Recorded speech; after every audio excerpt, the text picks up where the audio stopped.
I think, in Ghostwatch, where Mr. Pipes, the ghost, appears in some form or another.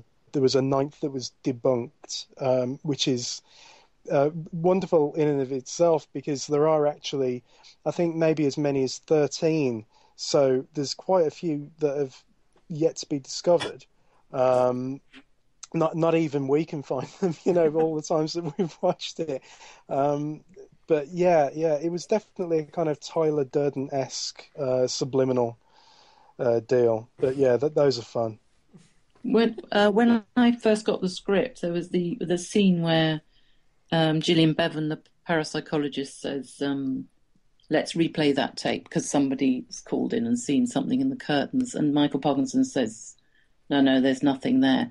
That was, and it's written in the script that it's there. And that was a sort of a key moment for me, because I sort of imagined that people would be walking in and out of this program. They wouldn't be sitting down and watching it be Halloween. Mm-hmm. Somebody be, making supper or tea, and that somebody would be on the settee and they would definitely see the ghost in the curtains and stand at the door and say, "Come and have a look at this." And that was a sort of key inspiration, really, I think, to say one thing and see another. Well, I mean, no matter what the reception was at the time, I don't think anybody can deny that it is one of those sort of shows that it keeps coming back. It's become part of our, pop culture, of the mythology, of the lore, of the, it's one of those things that everybody that was there at the time remembers it. I don't remember every bit of it, but I do remember the curtain scene. I do remember, Jay, because I know you were saying you couldn't remember. But I predominantly remember the last few minutes of the Fade to Black, or not the Fade, the dead air. And, that was such a bold thing, because I had never seen anything like that done not that on the way Beeb. before. Definitely Certainly not on the BBC. No. But, where there was that moment of, is this real? What just happened? The air went dead. Tell us a wee bit about that end, Lesley, because it was such a bold way to end it. At the very end, after Michael Parkinson was yeah. Well, yeah. We just wanted to dissemble the whole thing. I mean, there were a few sort of nice surprises when we started to develop that scene. One, the house lights were so eerie. We didn't have any light, so we didn't even bother to, we didn't try and dramatically not light it. We just turned all the lights out and just had the house lights in the studio, which were terribly weak. So that was sort of a great find and became part of it. And then we realised that if you just moved these huge cameras, they were just like the Daleks, and they would just spin sort of aimlessly around. So that was fantastic. And then realised that we could, if you turned it on, you'd see what they were shooting. So you'd end up with these sort of slightly ducked down images of Michael Parkinson. So it was just really following the thread of it, the realistic thread of it, that brought out all these beautiful sort of images that were all a surprise to us. And then, of course, then you just go... Then you end it. You go black. and the next thing was the weatherman who came on next. Was he in on it, or was he genuinely bemused by what had happened? Well, I don't. Yeah, I know. I think presentation would. I mean, I think they were in on it, but they were confused as to how to react to the public. Real life and acting. Yeah. And I think they just made it worse by not being able to, and over to the snooker. But you could have had Parkinson doing that in the possessed voice. Anyway. But, I mean, you mentioned the Daleks. It had, and Mark was mentioning kind of the fact it's lived on, but it hasn't just lived on in memory. I mean, it's pretty obvious the kind of influences it had. It was a direct influence in one of the Doctor Who episodes, where there was a kind of segment within Doctor Who called Ghostwatch, when ghosts were appearing all over the world. Which definitely related back to it. And it's pretty obvious that some of Mark's mentioned Blair Witch and also Derren Brown. Some of the way that Derren Brown sets up his work has to be influenced by it. But the one for me that I don't know if it is a direct copy but tried to be done as a reality show, but Most Haunted must have, pretty much taken the first script and made it their own. Well, it's interesting because I actually interviewed a guy called Jason Carl recently. It's on our blog, and he's a big Ghostwatch fan, and he was actually one of the presenters on Most Haunted to begin with. And I had to ask, was there, did anybody talk about Ghostwatch during the making of that show? And he said he can't remember. But, Blair Witch, again, I've been in touch with a couple of the guys who worked on it. They more or less across the board say absolutely not, but there is someone else who swears blind that it was research material, someone not connected to Blair Witch, but heard offhand.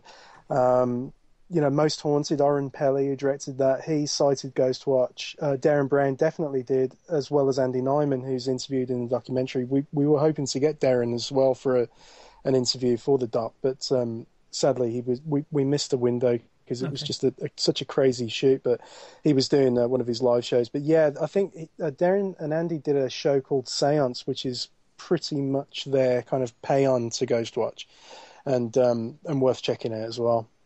It definitely looks like Derek Acora read your script, though. Well, Steve Volt he's a very funny guy, in addition to being very intelligent and helpful and, an all-round good guy. And he I'm sure he sent me something. I think somebody did draw up a list of similarities between the two shows, and it's like silver-haired presenter in Derek Acora, a blonde-haired reporter, night vision camera, and it's this very crazy long list of all the stuff. But who knows?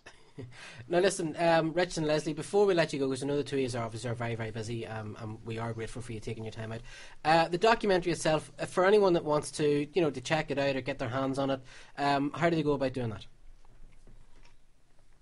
Over to you, Rich.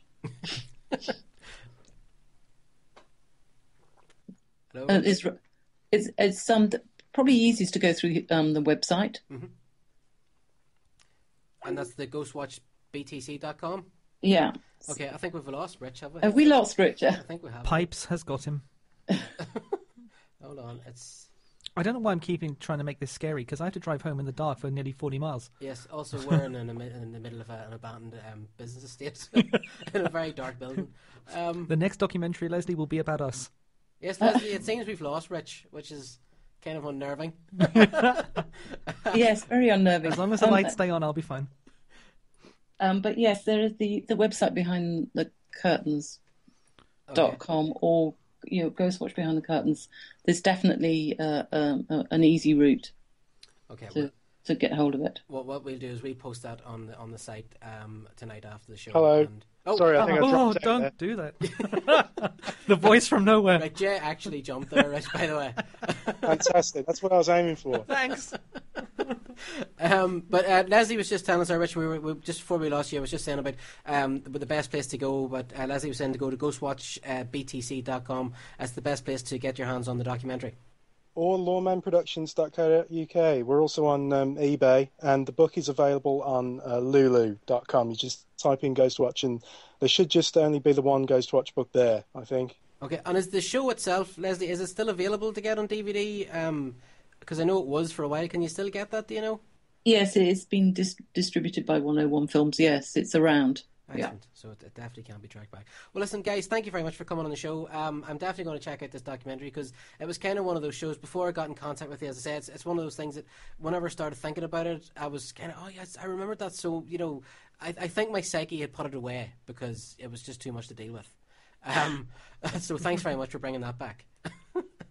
My pleasure. Thanks for having us.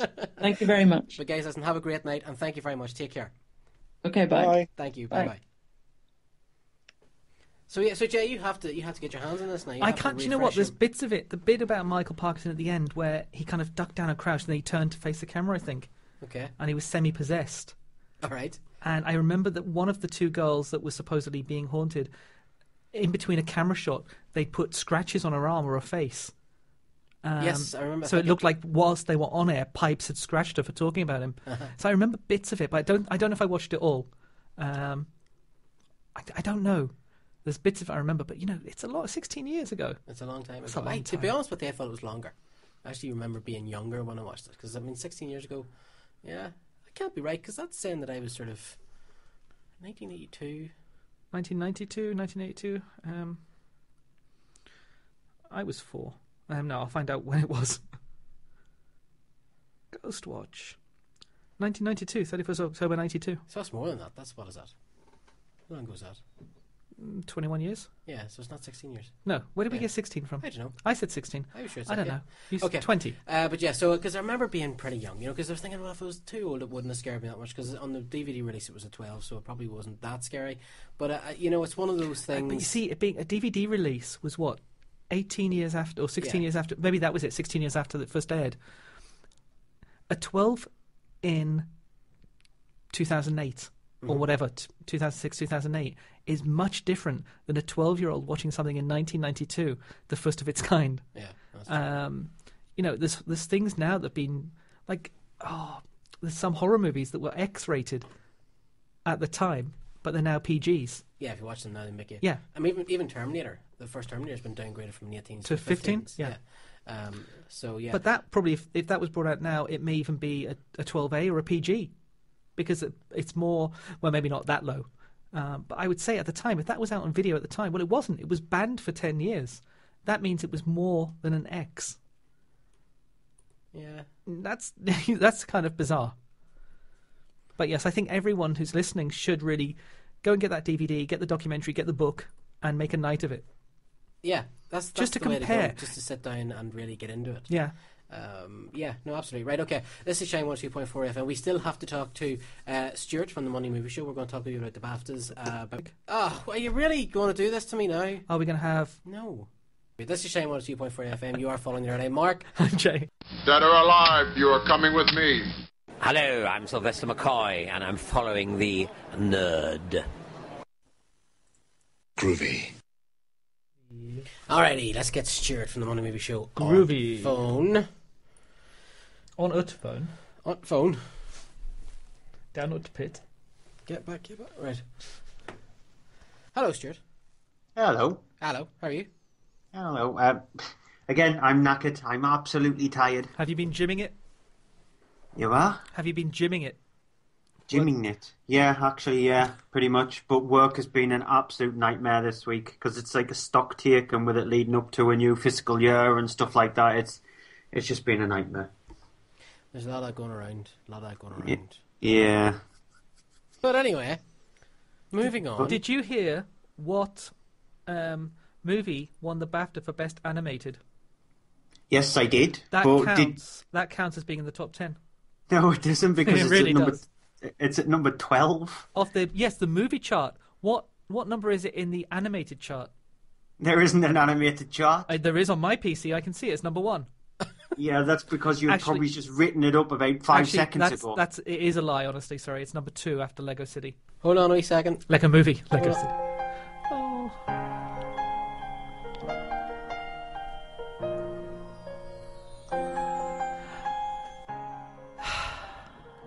Silence. Brilliant radio. The snow glows white on the mountain. I'm so tempted. Not a footprint to be seen. Anytime, Stuart. Well, I'll do what? Anytime you want. Can you not hear that? Can I not hear what? We're playing the music from Frozen there, Stuart. Oh, were you? Yeah. Yeah, I heard nothing, and that's the honest truth. I didn't hear anything there. Oh, right, okay. That doesn't work then. Well, okay, because we'll get back to that. What's happening this week in the UK? We're not leaving it. We're not letting it go. Oh, don't let it go. Oh, there's no letting it go. Don't let it go. Did you get it? Hey. Everything may be awesome, but we're not letting it go. Okay, Stuart, what's happening this week? Well, just to go back on Guardians of the Galaxy, you know me, I'm a person who doesn't like superhero films. Yes. And so I've always been majorly sceptical about them. When I've seen trailers, I think, yeah, they look a bit meh. That's changed, actually, with Guardians of the Galaxy. Right. Because I'm actually really looking forward to it. Really? Yeah. Oh, cool. Honestly, it's not down to there being a raccoon in it or a talking tree or whatever. Or it's down to the fact that they've given James Gunn a chance. Mm-hmm. Because he is a really big nerd, and I've seen all of James Gunn's movies, even including the stuff that he's done for Trauma. So I've seen all of his films, and he talks passionate about every single film that he's created. And if you listen to some of the commentaries that he's done on movies like Super and Slither, then he is really passionate about his projects, and he's a real big geek when it comes to comic books. And so they've actually given somebody like him a chance. And that's the thing I'm more excited about, just to finally see what James Gunn can do with a huge, massive budget, and it looks an entertaining film. Mm-hmm. If they get this right, then there's no holds barred for Marvel. They can do any sort of movie. Yeah. You know, because this is an even bigger sell than Thor or any of those sort of movies.